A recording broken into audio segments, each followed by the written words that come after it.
Hello everyone. So today we have a special requested video.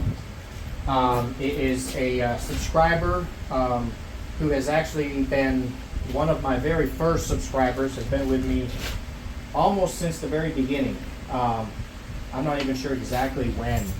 It might have been the first 2 or 3 videos. But anyways, she has her own channel. I'll put a link down in the description if you would like to check it out. What she's wanting to do is she is wanting to pour some concrete and have it be a rounded edge, at least on one side. I'm not sure if it's going to be rounded all the way around or just rounded on one side. But either way, for that, she needs to do a what's called Kerf-Cutting a 2x4 for the form. And a lot of people will do it with a skill saw. I've done it with a skill saw before, but some people have trouble being able to cut straight that many times in a row over and over with a skill saw. So a chop saw obviously is designed to help you cut a straight line, making it much easier to do that. This is one that I'm borrowing. I don't technically have a sliding one of my own. And to do this, you will definitely need a sliding chop saw. You cannot do it with a regular, and there's a few reasons why. The main thing is because it doesn't slide, it just comes straight up, straight down, and it is going to, because of that, it is going to be like right there at all times.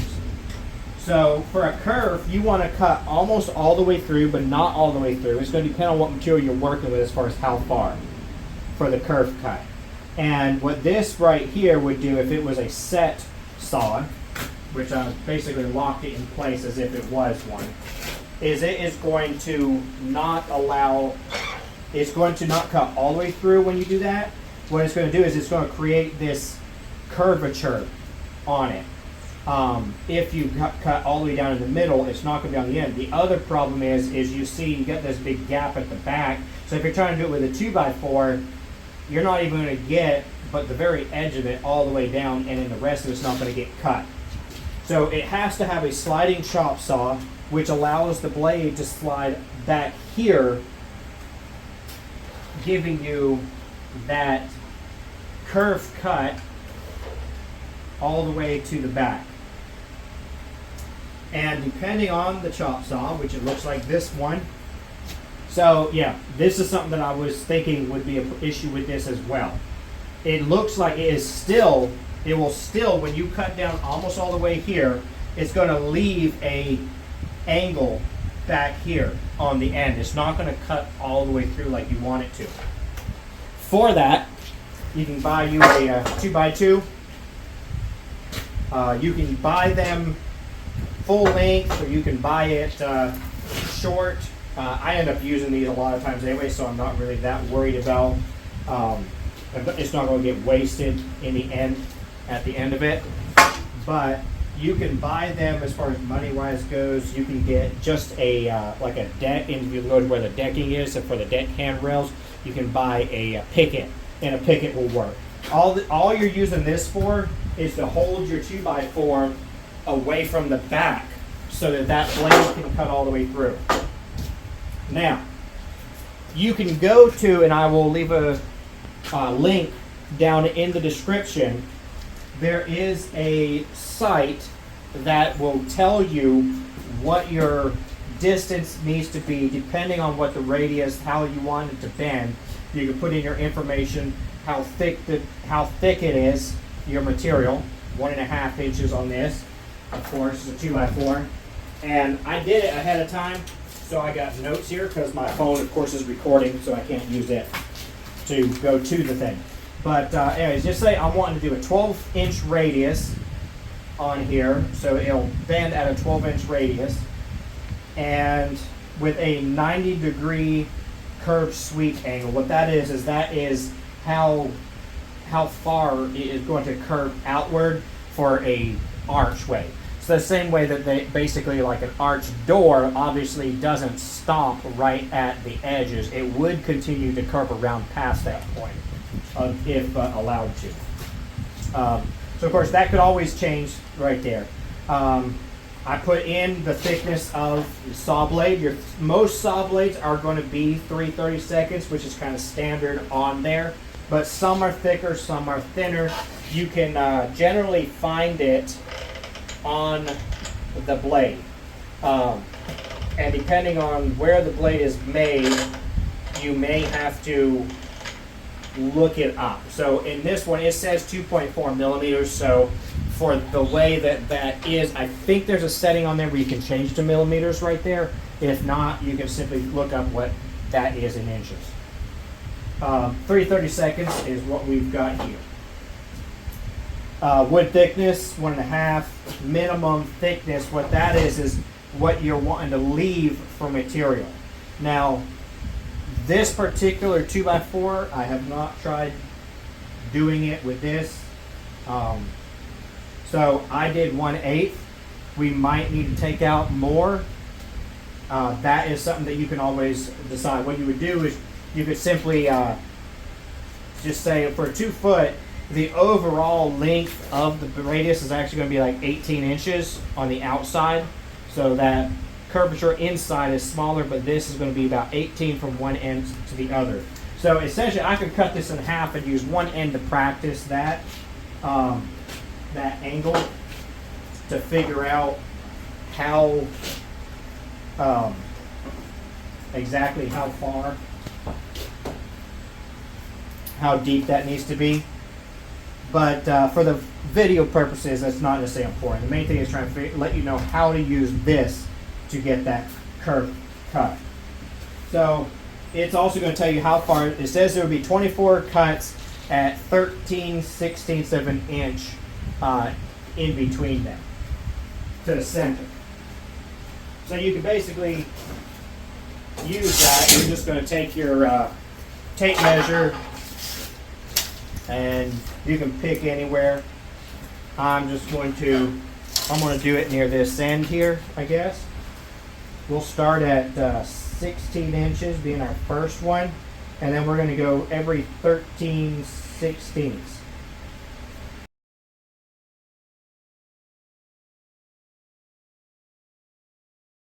The actual piece, paper, or whatever, when you print it off, you can print it off or you can look at it on your phone.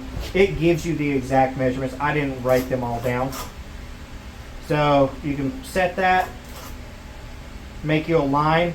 And this is, the measurements they give you for that is supposed to be where the center would be. You don't have to go with the other center. You can line your saw blade up with the very edge, the outside edge, because you can usually see this side better. And that way you can make sure that you get them all the same. And you would do that all the way down through 24 times. I'm going to go ahead and real quick get it all laid out, and then we'll move on to the cutting.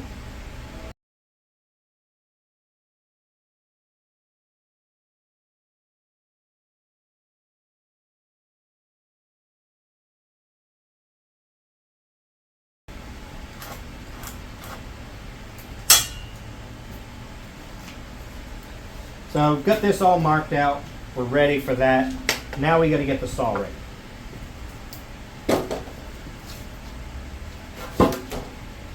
And this is the important part for this video, I believe. The part that she was particularly requesting. So, on chop saws, sliding chop saws, not regular, but on a sliding chop saw, they're going to have some form of kerf setting. Most of them are going to be on this side. Some might be on the other. On this one, we've got this piece right here. This is one part of the kerf setting.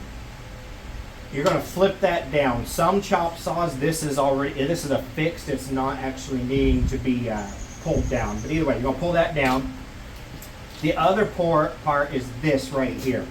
So right now, if that hits on there, you're still cutting all the way through. What you want to do is adjust it so that this blade stays up about an 1/8 inch. One way that you can, or whatever your kerf is you're going for. One way that you can make doing that easier is you can get a hold of something that is basically about say an 1/8 inch or whatever your kerf width is. You can get a piece of material. Yeah, that's like exactly an 1/8 inch. So you can get that, and then on this one it uses an Allen key. They might use Allen key, they might use screwdriver, it just depends. And actually, ooh, it looks like it's a star tip.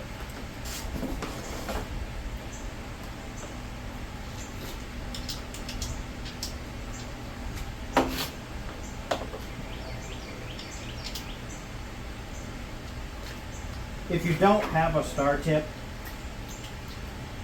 you could probably just use a pair of pliers, I'm sure, or whatever to grab it right there. It is, it does have some grip on there,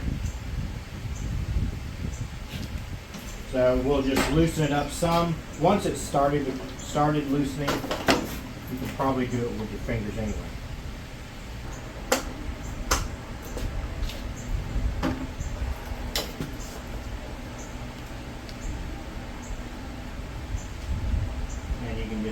Keep adjusting it until you get the right depth.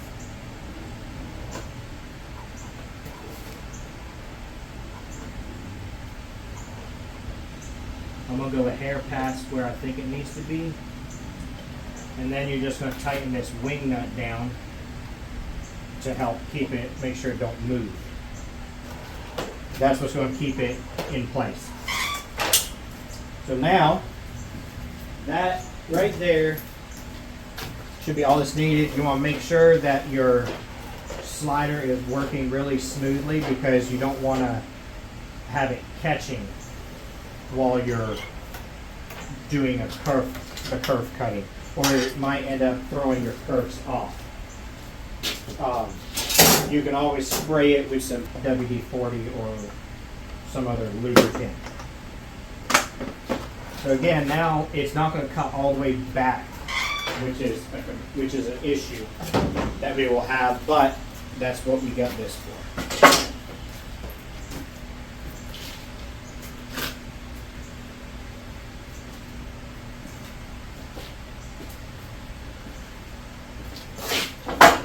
And all we're going to do is go down through here, just line it up, and start making our cuts. We'll do our first one to test the depth first, and then we'll cut them all if it's good. Oh, need to plug it up. Something else to do is when you go to do this, you want to make sure you pick a 2x4 that does not have any knots in the area you're planning on using with the kerfs, because the knots are going to make this be very easy to break.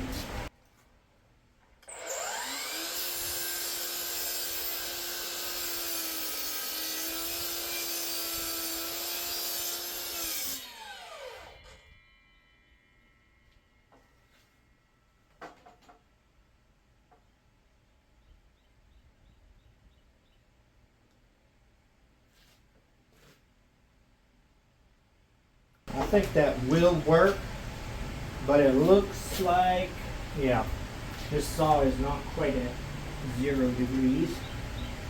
There we go.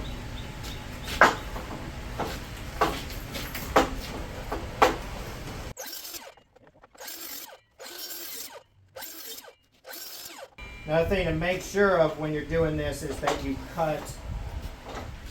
you keep this held down all the way.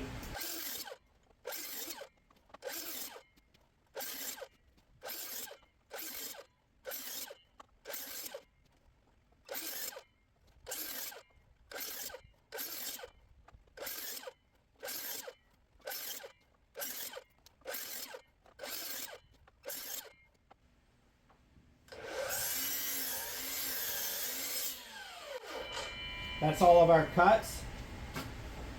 Now you want to be careful with it, of course, because it can break, but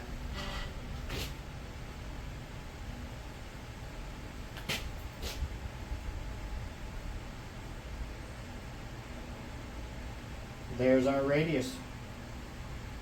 That would make a nice little curve right there. And like I say, that sight will tell you exactly how far apart you want to space them. You can put in there how thick you want your minimal material, as far as how much you're going to leave. I put it in there as 1/8 of an inch, and this is what we got.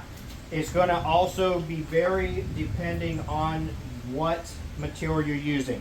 This is spruce. If this was pine, it would probably break a lot easier. So I made sure that when I picked it up from Home Depot, I grabbed a spruce one. They're also apt to have less knots in a spruce. So on this board, there is one knot here that probably wouldn't have been a problem when we did it, as long as we made sure that we cut this side here, because this side's still pretty good. But down here, this knot would have been a problem.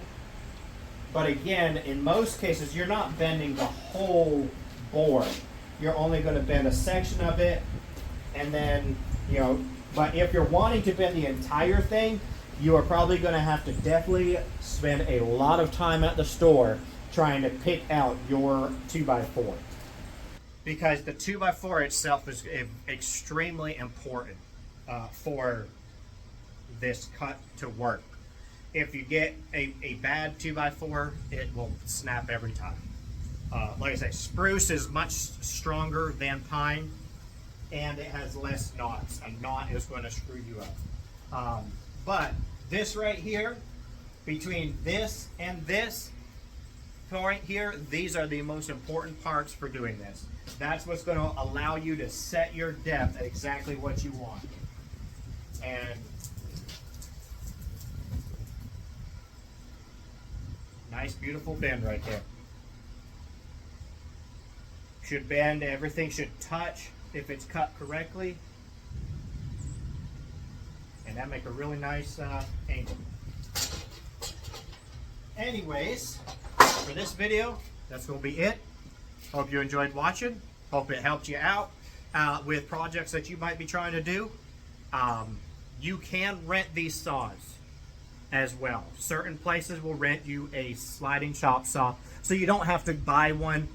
Maybe you know a friend at least who has one. These are extremely expensive. That's why I don't have one. I don't use it that often to need the slider, and my father has one, so I borrow his if I do need it. Otherwise, my 12-inch standard chop saw will do crown molding. It'll cut just about anything that I need cut. If I do need this, the very rare few times I do, I borrow his. And this one especially is very expensive because this is a DeWalt Flex Fuel. It actually has the ability to remove, this is a added piece that you can put in it that allows you to plug it into electricity, which is what I've done, but it takes two 60-volt batteries to run this saw. So not cheap. None of the sliders are cheap. That's why I don't have one. But hope you enjoyed watching. Like, subscribe, and I'll see you the next time.